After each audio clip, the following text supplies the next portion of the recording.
Hi, everybody, and welcome to Words, Images, and Worlds. Very excited on this episode to be talking with comics creator Tyrell Cannon. Tyrell, thank you for jumping into a talk with me today and taking some time. Absolutely looking forward to it.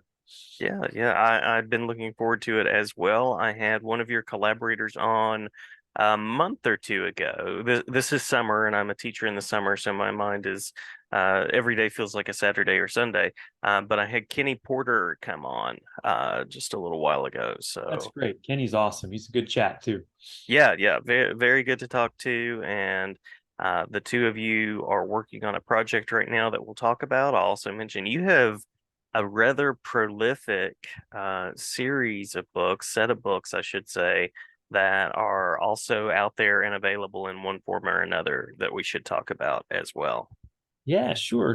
Yeah, I've been making comics a long time. I've been doing it as my sort of full-time job for only about 4 years, but I was self-publishing and doing a lot of other projects for years and years. I mean, ever since college, really, I've been putting out mini comics and collections myself. So I've done a wide variety of books. I'm not sure if there was any that struck you in particular, but I've tried to jump into different genres, do different lengths of books. I've collaborated with other creators. I've edited some anthologies. Yeah, Been yeah, to do some covers and a bunch of different things. yeah. Eris, if I'm pronouncing that Yeah, that's correctly. how I say it. Yeah, That looked really cool to me.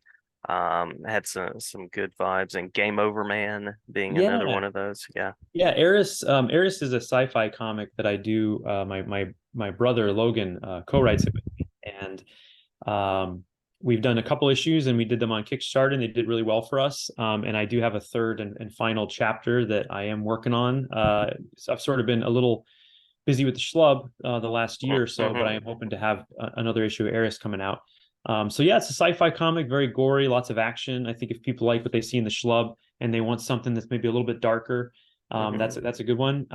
If people like what they see in the schlub and they want something a little bit lighter, I did another book called Beef Bros with Aubrey Sitterson, which is Yes. about these good-natured bodybuilder dudes that help their community. And we have two issues of that out, Beef Bros, and then the sequel is called Beef Bros Behind Bars, where they go to prison. Um, Nice, nice. and Game Over Man is part of a series of little mini comics that I've done for the last maybe 5 or 6 Octobers. I do the Inktober challenge, and I do half a page a day. And Game Over Man is sort of my fan comic of what might have happened to Hudson after he gets pulled down under the grate in Aliens. He was always a favorite character of mine, and I remember that moment and looking over my dad and being like, he's not dead, is he? You know what happened to Hudson?" And Mm-hmm. so that was sort of me playing with that idea. And I've done a few other in that series. I have another one called IDKFA, which is a Doom fan comic, and one called Horror-tober, which is drawings of different horror characters. Mm-hmm. So yeah, those are just a sampling of some of the things I've done. All that stuff is up on my website. I try to keep as much of my stuff in print as possible, and if it's not in print, I put it up in PDF form for people to check out. Nice, nice. And we'll link the website in the podcast description for folks out there. And you seem to do a nice bit of genre play, which I really appreciate. Lots of different takes and tastes out there.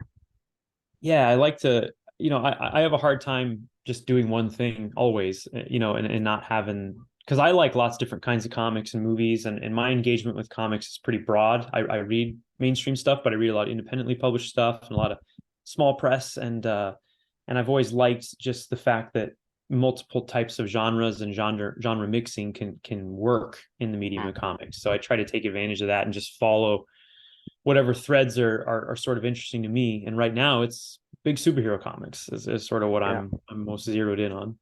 nice, nice. So if we can go back in time, what Yeah. was it about comics that led you in? What were the books and titles and authors and things like that that were connecting you as a younger person? Yeah, well, I blame my dad mostly. He was the one who bought me and my brother's comics early on in our lives, and we got some comics for Christmas one year. He had read them when he was a kid, but he didn't actively engage with the medium as an adult. But Hmm. he saw that we were interested in the Sunday comics and cartoons and stuff, and he said, and I drew all the time, even before I knew much about comics. I was drawing a lot, and he sort of got me hooked and brought us into the comic book store, and I bought a Jim Lee X-Men #5, and Rob Liefeld, X Force, and those sort of just hooked me. And then shortly after that, those guys left and formed Image, and then Image, all the Image titles were really big for me. I was Oh yeah. a mark for all that stuff, so I bought Wildcats and Wetworks were two of the big ones for me, and Hmm. Pit, and a lot of that stuff that had that sort of big energy. And that stuff sort of really just, that hooked me. And then as I got older, I started branching out and reading things that, I think there was another transition that happened as I got a little bit older, and I started discovering, independent stuff and stuff that's a little bit less superhero focused. So things like Black Hole, Charles Burns, things like Hmm. Anders Nilsson's Big Questions. Those were really huge for me. Um, and then, after that, it's just been a mishmash of just anything I can get my hands on. So Yeah. yeah, it started probably with Calvin and Hobbes and Garfield and stuff, and then my dad introduced me to floppies, and here we are. Awesome, awesome. I had Drew Bittner on a couple of episodes ago, and he was talking about some of the behind the scenes stories of Wetworks and some of those books, and so I had to then go and revisit some of them. It had been a little while. Yeah, I would love to. I mean, there was some good stuff back then. I mean, there's varying qualities with the early Image work as far as the stories, but I think they really did create some cool characters and some great visuals. Hmm. I would kill to have a chance to do a reboot of Wetworks. I think it's one of the most underappreciated Image titles, and Hmm. boy oh boy, that would be a lot of fun. But yeah, a lot of that stuff, also just when it came out, it's the perfect kind of comics for people that were my age. And I Yes, think yeah. that when anything comes along, whether it's music or movies or comics at that age in your life, those tend to be the things you hook into you for the rest of your life, and you sort Hmm. of are always going to be a part of you, whether you grow a little away from them or not. They're sort of your genesis for those things. Absolutely. Yeah, yeah. So, as somebody that's now making comics professionally or in the industry, that's how you say that, in the world of comics, um, any relationships, connections, folks that have been particularly kind along the way in the journey? I've been really fortunate to uh, be engaged in the community for a long time, even before I quit my job with a lot of the independent community. And Chicago has a really great community of artists in the comics scene. There's a lot of people doing mainstream books, but there's a lot of people doing self-published books. And I think that the independent community here was someplace that I felt really welcome always. And I made a lot of really close friends here, and a big part of my community here is a show called the Chicago Alternative Comics Expo, or CAKE.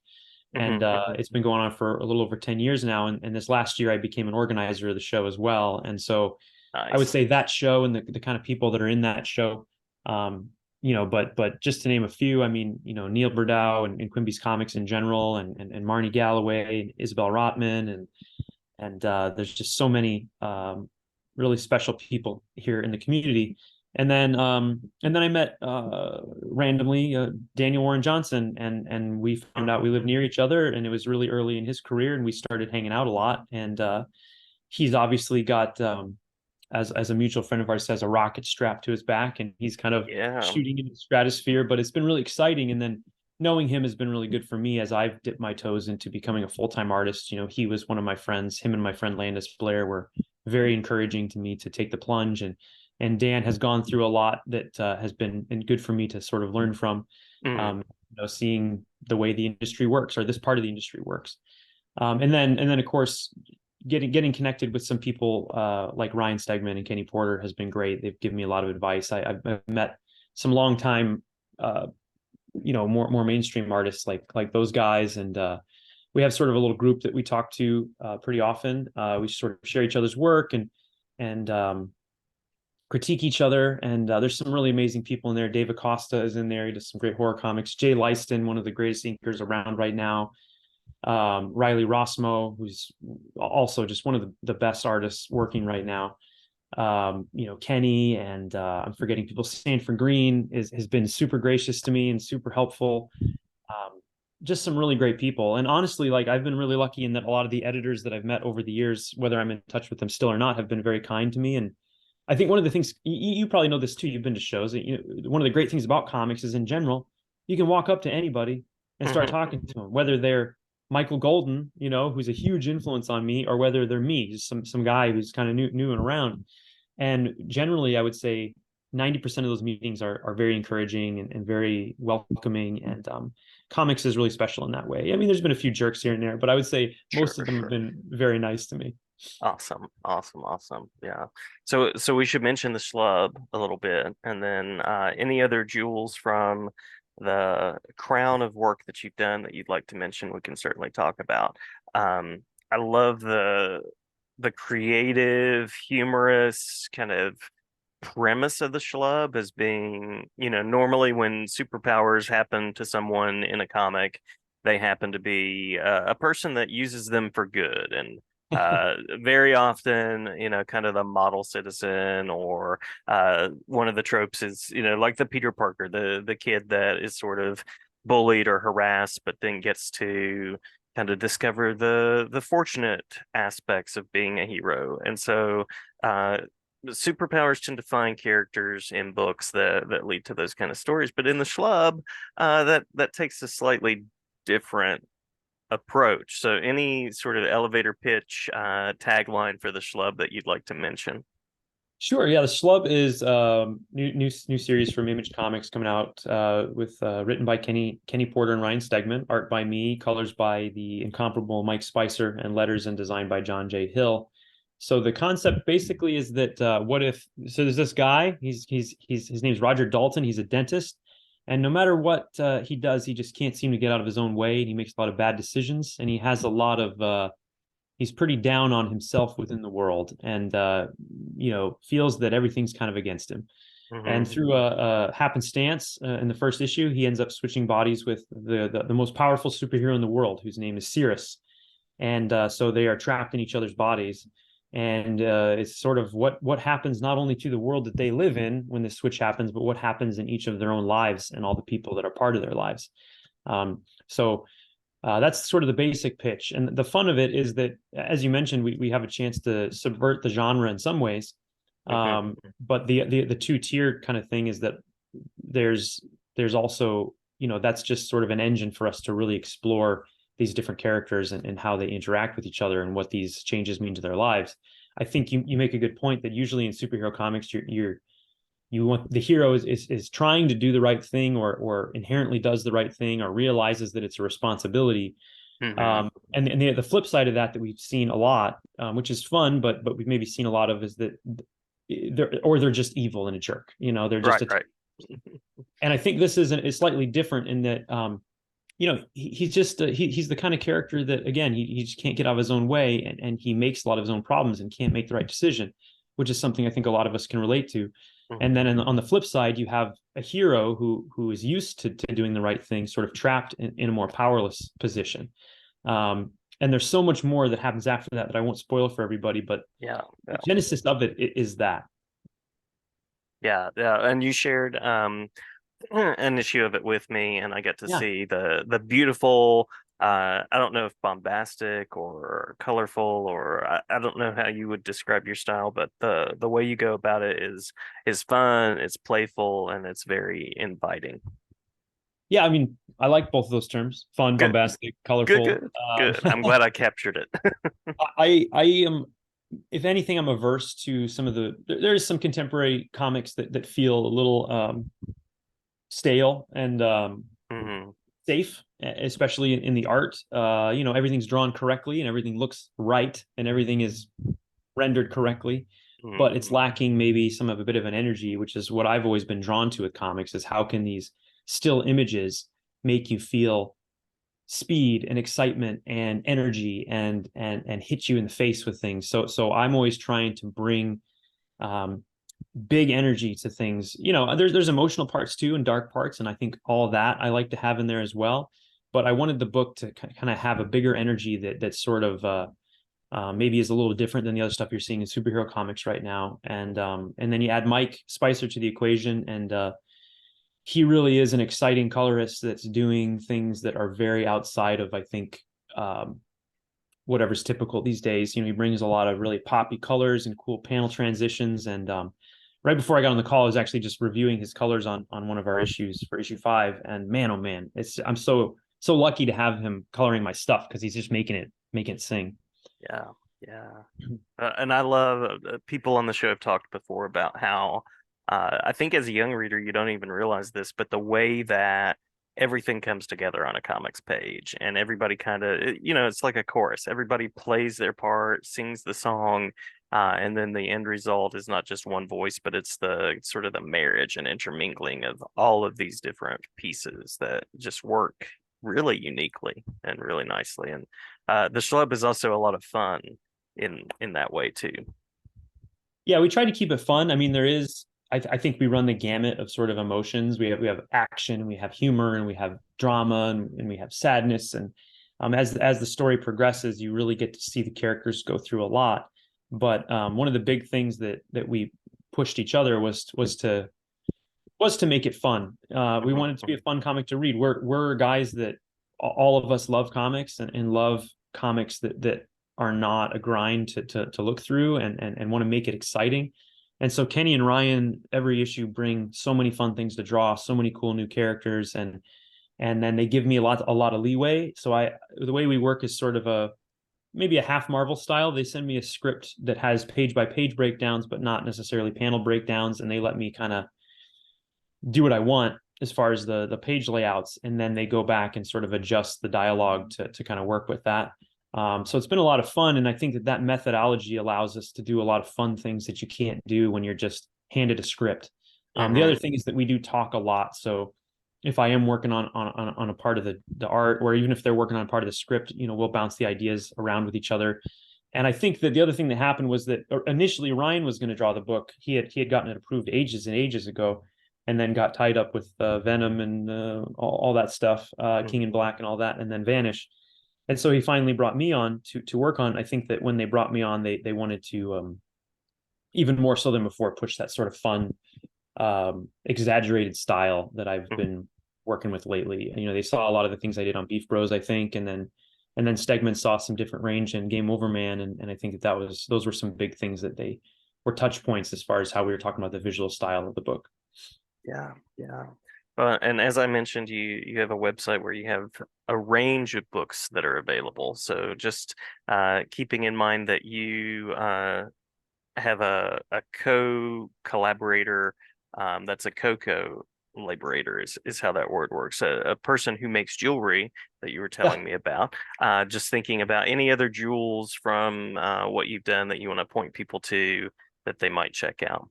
Well, I would love people to check out anything I've done, but on my website, I do have all those mini comics are a great intro to my work because they cover different types of stories. I mean, the Doom comic and the Game Over Man are going to be a little more action oriented and easy touch points for people that are fans of those things. But then, Weed Priests is one I did that's based on a song called Dope Smoker, and then I did sort of a spiritual sequel to that called Ascend, and both of those I think are really good intros to my work in a different arena where there's no dialogue, it's just silent, and they're a little more Love it, love it. stream of consciousness, experimental. Mhm. If you're into true crime, I have a PDF available of one of the older books I did when I was self-publishing called Gary, which is about the Green River Killer, and that's very different from everything I'm doing now. It's very much a slow, methodical look at this person's life. And so I would definitely recommend people check that out. And then Eris is probably one of my favorite things I've ever worked on. It's all me and my brother, which um, has been just really fun for me. Mhm. And and that one is one I'm really proud of. So I really encourage people to check that out, especially knowing that we're going to wrap up the third chapter here sometime in the near future. And I'm probably forgetting others. I've got a bunch of other things. I've got some coloring books on there, and things Mhm. like Mhm. that, and some stuff of that sort. So, and then of course Beef Bros. I just got a restock of Beef Bros, so that's been out of stock for a while. I just restocked Game Over Man, so a lot of that stuff was sort of hard to get for a minute, and now it should be fairly available for folks. Awesome, awesome. Yeah. Um, Love the range. Love the variety of approaches that you take. And I'll also mention you said cake would be one place, and I almost met you at Heroes Con, apparently. Yeah. Other events, other places that you tend to like to go. By the way, who was your neighbor at Heroes Con? I was very lucky.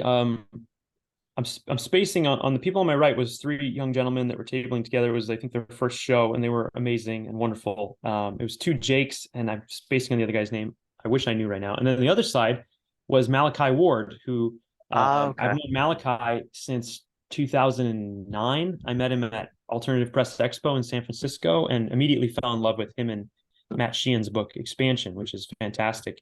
And so we've sort of known each other and exchanged emails over the years, but we've never tabled right next to each other. And so Malachi and I got a chance to hang out, and he was a real good hang. And he does amazing work. He's working on Black Hammer right now with Jeff Lemire, and Oh yeah, he yeah. also has some stuff that he's doing on his Patreon that's really cool. A comic called Burned but Not Consumed.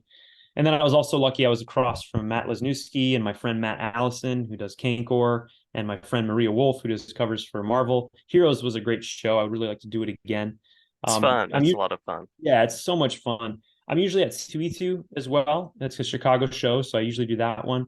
And then Hmm. I pretty much always do cake as an organizer. I'm maybe not as my at my table as much, but I'm always around at the show now. And last year was our first year back since the pandemic. This June, and it went really well. And so I'm very excited for next year. Next year I'll probably do more shows. I've done lots of different shows around the country over the years, and so as far as my favorites, I don't really know it. I mean, the ones I just named are probably my favorites. But I would like to be seen in a couple other states this next year. So I'm hoping to get back out to Emerald City. I've done that one before. I'm hoping to do one in LA at some point. I've never done New York City Comic Con, so I'd like to do that maybe next year. I'm hoping that when the schlub is out, I can make more appearances and hopefully meet people that are really enjoying the book. Yeah, yeah. Now I should have looked up the date. Do you have that in your head as far as when the schlub is hitting? Right. So the final order cutoff is July 31st. So get Hmm. those orders in with your retailer, your favorite retailer. And then the book comes out August 23rd. And on the 23rd, I'll be doing a signing at Challengers Comics and Conversation here in Chicago. I've known Patrick at that store for ever since I've made comics. And so I'm very excited to do a signing with them. And then the Saturday after that, I'll be doing a signing in Bettendorf, Iowa. My friend Justin Fa has a store there called In This Issue Comics, which I'm doing a retailer exclusive cover for. So I'll Nice. be at those two places most immediately. But yeah, August 23rd, the book's out. Final order cutoff is the 23rd, or sorry, the 31st. And subscribe to the series. The second issue is already listed, and I think people should check out my cover for that, and that'll give them a bigger sense of what the book can be like. The second cover is a little more villain focused. So Nice, nice. All right. Well, thank you so much, Tyrell. Did we miss anything that you want to make sure to share? other than that, just checking out I'm on my website, tyrellcannon.com. You can find all my links there. But you can also catch me on any social media that I'm on as at tcannon comics. I also have a Patreon that's tcannon comics. You get access to all my old work if you're a patron. And then I've been doing some YouTube live streams on Tuesdays. And again, that's Very all linked, but I usually hang out and draw. And when the schlub comes out, I'll be doing some director's commentary on the books on my YouTube channel. So I would encourage people to like and subscribe and hit the bell and all those things you're supposed to say. right. All that. Yeah. Yep. Yeah. Yeah. Yeah. Well, thank you so much, and I'll be sure to link those things, the website, the YouTube, and all the things. I like to say the YouTube because it helps me feel young. So Right, yeah, right. yeah. Thank you so much. Thanks for having me.